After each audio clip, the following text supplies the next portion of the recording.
مستمعينا برنامج نفحات شهر رمضان، اهلا بكم جميعا. معاكم انا احمد محمد. موضوع حلقتنا النهارده عن اللي كان فاكر انه بعيد.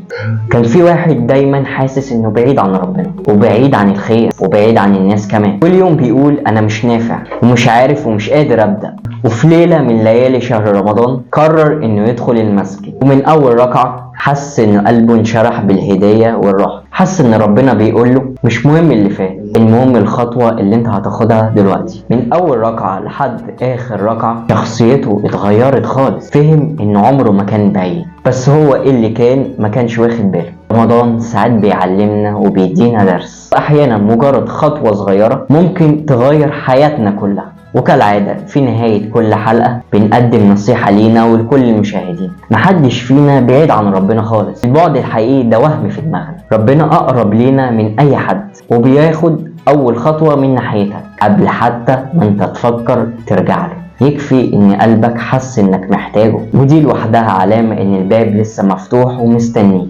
وبكده نكون وصلنا لنهاية حلقتنا النهاردة. استنونا في حلقات جديدة من برنامج نفحات شهر رمضان.